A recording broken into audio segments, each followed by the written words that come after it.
1974 সালে America Saudi আরবের সঙ্গে একটা চুক্তি করে যে এখন থেকে সৌদি আরব তার সব তেল কেবল মার্কিন ডলারে বিক্রি করবে। বিনিময়ে আমেরিকা সৌদি আরবকে সামরিক সুরক্ষা দেবে। ওপেকের অন্যান্য দেশগুলো একে একে সেই একই পথে হাঁটলো। এভাবেই জন্ম নিল পেট্রোডলার সিস্টেম। আর এর অর্থ জাপান, চীন, ভারত, জার্মানি, ব্রাজিল যে দেশই তেল কিনতে চায় তাকে আগে ডলার কিনতে হয়, তারপর তেল। কারণ তেল ছাড়া কারো অর্থনীতি চলে না, আর তেল কিনতে হলে ডলার লাগে। এই চাহিদা আমেরিকাকে এক অলৌকিক ক্ষমতা দিয়েছে। সে অসীম ঋণ করতে পারে, কিন্তু দেউলিয়া হয় না কখনো। ট্রিলিয়ন ডলার যুদ্ধে ঢেলে দেও তার মুদ্রা কখনো বিশ্বের দুর্বল হয় না। পেট্রোডলার তাই শুধু একটি অর্থনৈতিক কৌশল নয়, এটি আমেরিকার বৈশ্বিক ক্ষমতার আসল ভিত্তি। যা হোক, তেলের খনি যাদের, তাদের কেউ কেউ অবশ্য এই সিস্টেমকে একসময় চ্যালেঞ্জ করেছিল, কিন্তু তাদের পরিণত হয়েছিল বেশ করুণ। 2000 সালে সাদ্দাম হুসাইন ঘোষণা দেন ইরাক ইউরোতে তেল বিক্রি শুরু করবে। এর 3 বছরের মধ্যে আমেরিকা ইরাক আক্রমণ করে।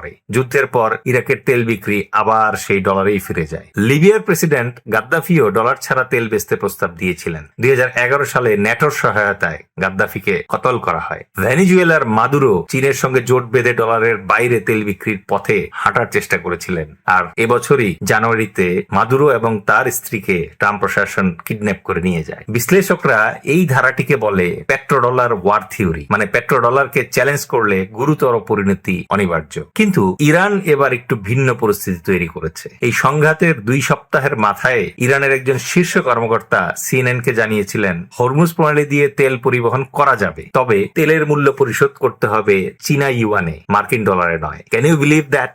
হরমুজ প্রণালী দিয়ে প্রতিদিন প্রায় 2 কোটি ব্যারেল তেল যায়, যা বিশ্বের মোট তেল সরবরাহের প্রায় 1/5। সব বিকল্প পাইপলাইন মিলিয়ে সর্বোচ্চ 26 লাখ ব্যারেল বহন করা সম্ভব। অর্থাৎ প্রতিদিনের সম্ভাব্য ঘাটতি দাঁড়ায় প্রায় 1,20 লাখ ব্যারেল। এই সংখ্যাটাই ইরানের আসল অস্ত্র। আইআরজিসি ইতিমধ্যে আইআরজিসি সার্টিফিকেট দেওয়া শুরু করেছে। যেসব জাহাজ হরমুজ প্রণালী পার হতে চায় তাদের এই অনুমতি পত্রটি নিতে হবে। সহজ কথায়, ইরান এখন সেই ভালভের নিয়ন্ত্রক যা দিয়ে বিশ্বের তেল প্রবাহিত হয়। বেইজিং বছরের পর বছর চীনা মুদ্রা ইউয়ানকে বৈশ্বিক তেল বাণিজ্যে প্রতিষ্ঠিত করার চেষ্টা করে আসছে। সাংহাই স্টক এক্সচেঞ্জের ইউয়ান নির্ধারিত তেলের ফিউচার, ডজন ডজন দেশের সাথে মুদ্রা অদল বদল চুক্তি, এই অবকাঠামো অবশ্য বেশ আগে থেকেই বিদ্যমান। চীন ইতোমধ্যেই মার্কিন নিষেধাজ্ঞা এড়িয়ে ইরানের প্রায় 90% তেল মালয়েশিয়া, সিঙ্গাপুর ও ভিয়েতনামের মাধ্যমে পরোক্ষভাবে কিনে নেয়। অর্থাৎ ইউয়ানের ইরানি তেল কেনার ব্যবস্থা কাগজে কলমে না থাকলেও বাস্তবে কিন্তু বিদ্যমান। এখন এশিয়ার দেশগুলো